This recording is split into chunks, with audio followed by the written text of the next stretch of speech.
शुभोदय बच्चों। अब तक हम पाठ्य पुस्तक के अंतर्गत कई तरह के विषयों को जान लिए हैं। तो आज हम संचयन 9वीं कक्षा के अंतर्गत संचयन भाग 1 संचयन भाग 1 नॉन डिटेल के अंतर्गत देखेंगे बच्चों। गिल्लू माने गिलहरी माँ। गिल्लू माने गिलहरी। गिलहरी माने आपको मालूम है स्क्विरल। गिल्लू माने गिलहरी, स्क्विरल आप सबको अच्छी तरह मालूम है। तो इस पाठ में गिल्लू के बारे में बताया गया बच्चों। देखिए बच्चों, आज हम देखेंगे गिल्लू माने एक गिलहरी है। गिलहरी माने स्क्विरल बच्चों। गिल्लू एक गिलहरी से संबंधित संस्मरण है। गिल्लू एक गिलहरी से संबंधित संस्मरण माने रिमेम्बरिंग। तो इस पाठ में महादेवी वर्मा एक लेखिका है, मोस्ट इम्पोर्टेंट फेमस राइटर माँ। महादेवी वर्मा ने अपने जीवन में घटित एक घटना को याद कर रही है। संस्मरण माने याद करना, रिमेम्बरिंग। तो अपने जीवन में घटित गिल्लू के बारे में अच्छी तरह याद कर रही है बच्चों। तो गिल्लू के बारे में उनका संबंध क्या है, गिल्लू से उन्होंने क्या क्या किया था, गिल्लू के बारे में वो क्या बताना चाहती है, तो इस पाठ में बहुत अच्छी तरह बता रही थी बच्चों।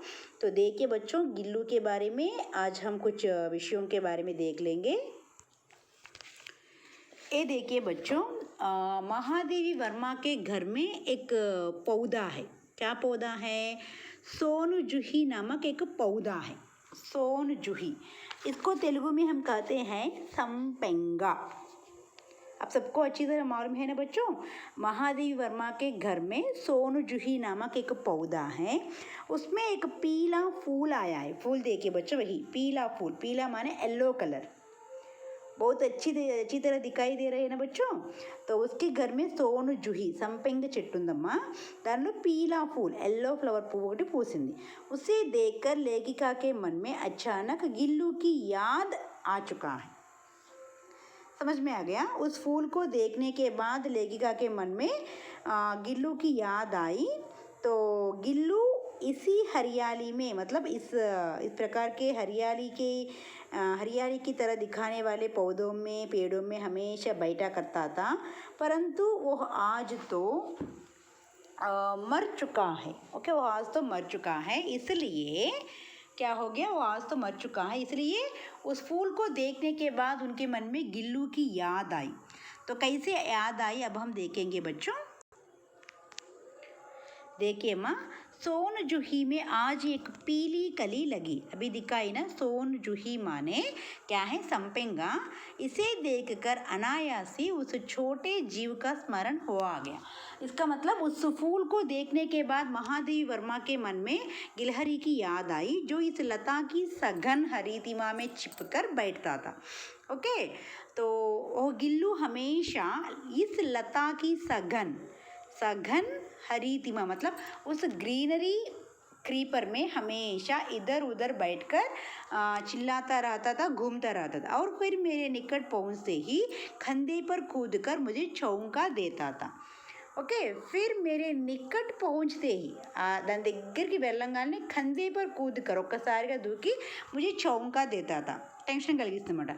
तब मुझे कली की खोज रहती थी, पर आज इस लघु प्राणी की खोज है। इस लघु प्राण की खोज है। लघु प्राण मतलब छोटा जीव।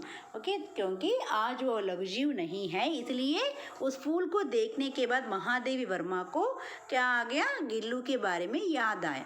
परंतु वो तो अब तक इस सोनजूही की जड़ में मिट्टी होकर मिल गया होगा। वो मर जाने के बाद, गिल्लू मर जाने के बाद सोनजूही की जड़ में मिट्टी होकर मिल गया होगा। उसी पौधे के नीचे मिट्टी होकर मिल गया होगा। कौन जाने स्वर्णिम कली के बहाने वही मुझे चौंकने ऊपर आ गया हो। मतलब महादेवी वर्मा को अपने बारे में याद करने के लिए उस फूल के रूप में ऊपर आ गया हो। ऐसा महादेवी वर्मा उस गिल्लू के बारे में हमेशा सोचती रहती थी। అర్థమైందా? అంటే తనని గుర్తు చేయడానికి పువ్వు రూపంలో అంత అందమైన పువ్వు రూపంలో వచ్చిందేమో అన్నట్లుగా అనిపిస్తుంది అనమాట महादेव वर्मा की। Okay clear children.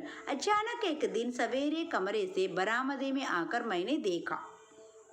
अचानक एक दिन सडनली वन डे सवेरे अर्ली मॉर्निंग कमरे से ओके रूम से फ्रॉम द रूम बरामदे में आकर from the room okay she went to hall and saw that what she saw that ma दो कौवे एक गमले के चारों ओर चोम से चुआ जैसा खेल रहे हैं।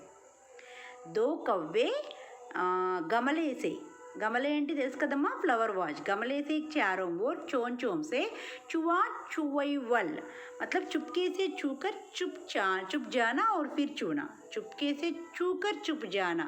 మనం ఆడుకుంటాం చూడండి దాగుడు మూతలాట ఆడుకుంటాం చూడండి సడన్గా వచ్చి పట్టుకోవడం దాక్కున్న వాళ్ళని కనుక్కోవడం అట్లాంటి గేమ్ ఆడుతూ ఉన్నాయి అనమాట।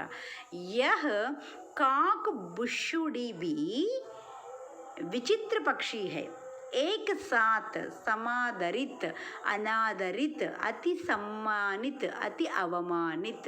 यह काक बुशुड़ी माने कौवा। यह कौवा भी विचित्र पक्षी है एक साथ समादरित मतलब विशेष आदर अनादरित आदर का अभाव तिरस्कार అంటే ఏంటి कौवे को कोई भी आदर नहीं करता हमेशा क्या करता है सब लोग उसको तिरस्कार ही करते क्योंकि उसकी आवाज़ सुनते तो उतना कठिन होता है इसलिए कौवे की आवाज़ सुनकर सभी लोग उसको अपमानित करते हैं। कोई भी सभी पक्षियों को हम आदर करते हैं लेकिन कौवे को हम तिरस्कार करते हैं।